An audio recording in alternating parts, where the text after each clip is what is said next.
a demons tied me down with silk chains wrapped around my soul. It seems so obvious that I should put an end to. Halo guys, balik lagi channel CJM, dan di video ini gue bakal coba untuk melakukan beberapa pembahasan tentang pertandingan-pertandingan yang kemarin terjadi di weekend kemarin pastinya. Dan walaupun kayak banyak banget, tapi gue cuma bisa bahas beberapa karena pastinya itu yang gue nonton atau yang bener-bener gue ikutin. Diawali dengan Man United yang berhasil menang 2-0 atas Burnley. Dan ini bener-bener luar biasa, hasil yang bagus banget. Man United kayak udah 23 pertandingan unbeaten, dan itu bagus banget sih. Walaupun kayak emang gak semuanya hasil kemenangan gitu loh, tapi tetap aja ini menunjukkan bahwa mereka adalah salah satu tim yang paling konsisten musim ini. Dan mereka pun sekarang udah semakin menempel ketat tim di 4 besar gitu loh. Dan ini pertandingan penting ini, kayak mereka berhasil 3 poin. Ini jadi penentuan nanti ya. Setelah ini mereka bakal menjalani Manchester Derby lawan City, dan ini bakal jadi titik balik mereka. Kalau misalnya mereka berhasil menang, mereka bakal langsung ada di atas City. Dan itu benar-benar mereka kesempatannya besar banget untuk finish di 4 besar.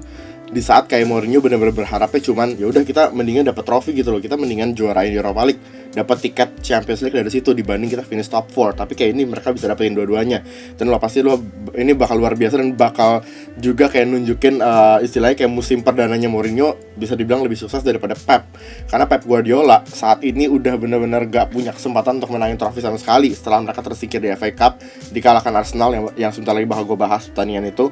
Kayak Pep Guardiola juga di Liga udah benar-benar sulit kan untuk jadi juara, kayak udah pasti nggak mungkin. Chelsea sama Spurs udah lumayan jauh dari jangkauan City. Jadi itu dia, dan kalian mungkin bisa kasih pendapat kalian di comment section di bawah. Menurut kalian siapa yang lebih sukses di musim perdananya masing-masing di City dan juga di United, Pep Guardiola atau Jose Mourinho?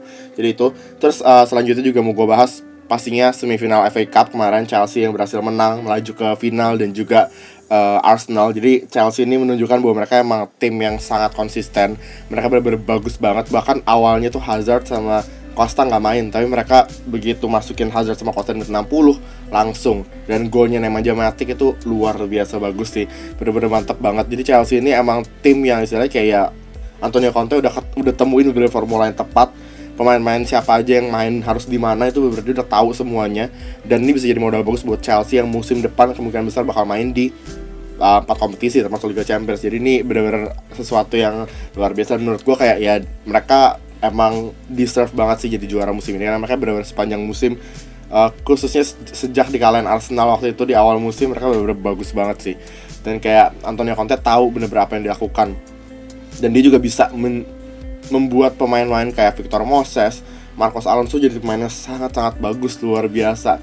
Jadi itu dia. Terus pastinya Arsenal juga berhasil lolos ngalahin City. Tadi gue udah sempet singgung Pep Guardiola yang gagal di semifinal, dan kayak itu Arsenal menangnya berkat golnya Sanchez di extra time, di injury time maksud gue. Jadi itu bukan injury time, extra time maaf. Jadi itu luar biasa banget Arsenal, dan kalian bisa lihat sendiri beberapa fotonya. Gue sempat nge-tweet juga di Twitter @CJM_official, ada foto di mana kayak Wenger yang teriak gitu, yang bener-bener kayak passionnya kelihatan banget. Dan ini gue sebagai fans Arsenal jujur aja kayak walaupun gue senang Arsenal lolos ke final, ini kayak udah final ketiga Arsenal kayak di 4 tahun terakhir, tapi tetap aja gue kayak agak-agak takut sih, karena gue takutkan adalah ya siklusnya bakal terulang lagi.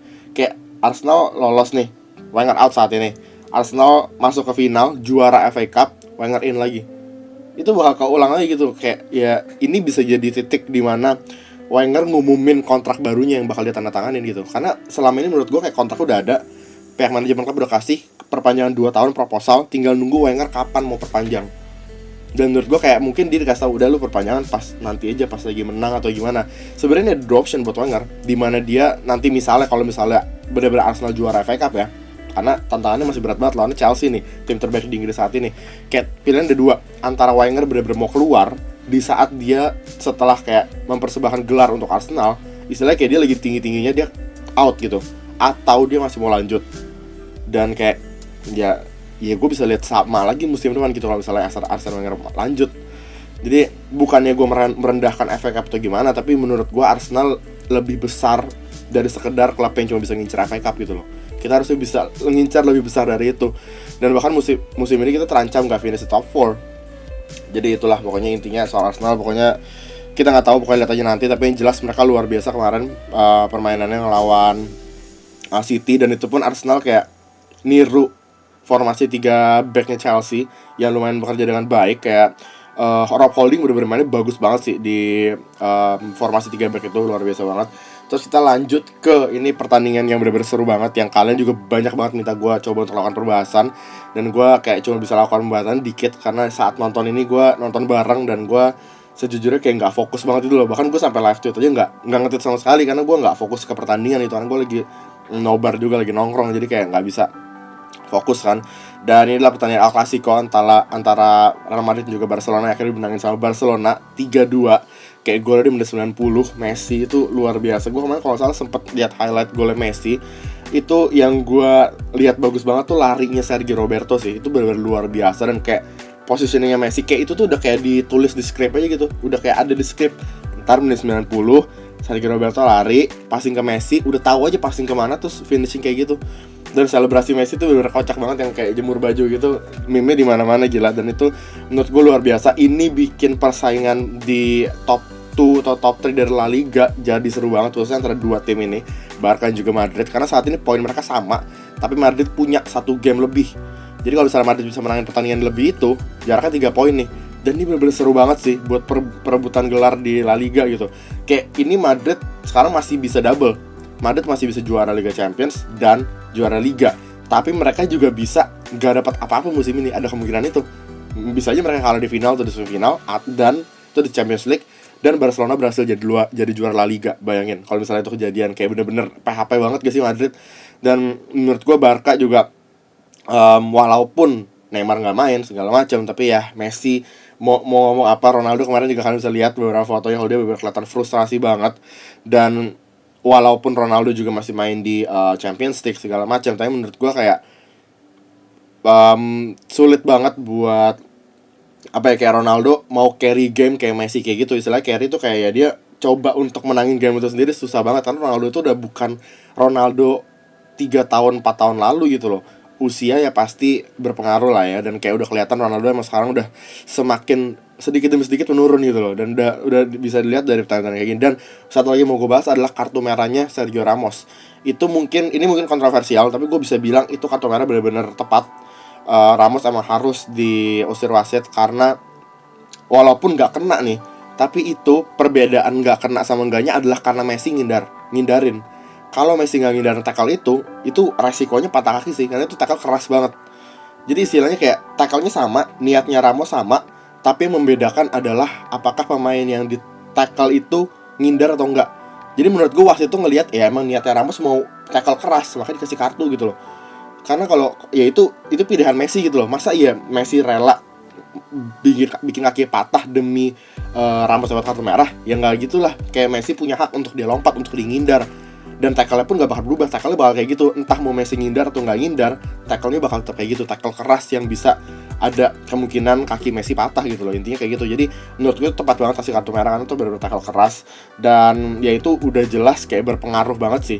Dan menurut gue Messi juga melakukan selebrasi yang cukup unik itu. Kalian bisa lihat dari selebrasi pemain Barca, passionnya luar biasa banget. Karena selain itu El Clasico itu menit ke-90, dan Madrid tuh di sebelum Messi nyetak gol ketiga Barca, Madrid punya berapa kesempatan. Bayangin kalau misalnya Madrid berhasil nyetak gol ketiga, di saat mereka kalah jumlah main. Itu malu banget dong buat Barca. Tapi di kenyataannya Messi yang berhasil nyetak gol buat Barca, dan mereka yang keluar sebagai menang akhirnya. Jadi menurut gue ini persaingan semakin ketat. Kayak ini akhir musim yang luar biasa. La Liga seru banget, Premier League juga ketat, karena pasti Chelsea juga sama Spurs jaraknya udah gak gitu jauh. Jadi pasti ini semakin seru, kayak udah mau semakin ke penutupan musim makin seru, luar biasa. Dan sekarang gue mau bahas Championship. Pastinya 2 tim yang udah pasti promosi ke Premier League, Brighton and Hove Albion dan juga Newcastle United. Jadi selamat kepada 2 klub tersebut, dan 1 klub lagi itu masih bakal ditentuin dari jalur playoff. Jadi kalau salah posisi ketiga 4, 5, 6 kayaknya 4 tim itu deh yang bakal menjalani playoff, dan ntar yang juara baru bakal nemenin Newcastle sama Brighton ke Premier League musim depan. Jadi Newcastle juga pasti luar biasa banget. Baru aja kemarin mereka mastiin bahwa mereka bakal lolos. Menurut gue ini pekerjaan bagus banget untuk Rafael Benitez, yang berhasil bahwa mereka langsung bounce back, langsung promosi, karena musim lalu mereka baru degradasi kan. Jadi kayak mereka cuma semusim di Champions League. Dan kalau misalnya kalian lihat line up-nya, sebenarnya kayak pemain-pemain Newcastle tuh emang ya kualitasnya Premier League sih. Bahkan gue bisa bilang mungkin pemain-pemain Newcastle tuh kualitasnya lebih bagus daripada beberapa tim yang ada di Premier League saat ini. kayak Sunderland ya, kayak pemain Newcastle lebih bagus sih dengan nama-nama kayak Christian Atsu. Mereka punya right back muda di Andre Yedlin. Mereka punya Dwight Gale, mereka punya Jose Perez, Mitrovic. Menurut gue tuh nama-nama yang ya luar biasa bagus dan masih muda gitu. Menurut gue kayak squad Newcastle cukup oke, tapi tetap aja mereka nanti kalau misalnya mereka mau bersaing di Premier League dan enggak degradasi lagi, mereka butuh pastinya ngeluarin uang untuk beli beberapa pemain baru sih, itu harus banget. Jadi kayak itu bakal jadi akhir dari pembahasan gue tentang pertandingan kemarin di weekend. Nah ini kayak hal yang baru kan, biasa gue kayak bahasnya per topik atau gimana, karena kalau ini gue pengen coba kayak untuk ya udah weekend gue bahas semua pertandingan di weekend gitu loh, kayak bahas pendek-pendek gitu. Jadi kalau misalnya kalian suka dengan video-video seperti ini, pasti jangan lupa dukung video seperti ini dengan cara like, karena itu sangat membantu. Jadi kayaknya itu aja untuk video kali ini. Pastinya nantiin terus konten sepak bola di channel ini, dan kalau misalnya kalian mau lebih, kayak gue jarang dong bikin konten sepak bola di YouTube. Kalau misalnya kalian mau lebih kayak setiap hari, follow aja kita di Twitter dan di Instagram. Semua linknya ada di description box di bawah. Itu kayak kalau Twitter gue bener-bener bisa update setiap hari gitu, karena gue ya kerjaan gue tiap hari depan laptop bukanya Twitter gitu. Kayak gue juga ngebaca berita semua dari Twitter, makanya itu kalau misalnya ada info apa paling cepat gue di Twitter ataupun di Instagram. Jadi itu aja, thanks for watching, don't forget to like, subscribe, and I'll see you next one. Bye guys. Who wrote the book on goodbye? It's never been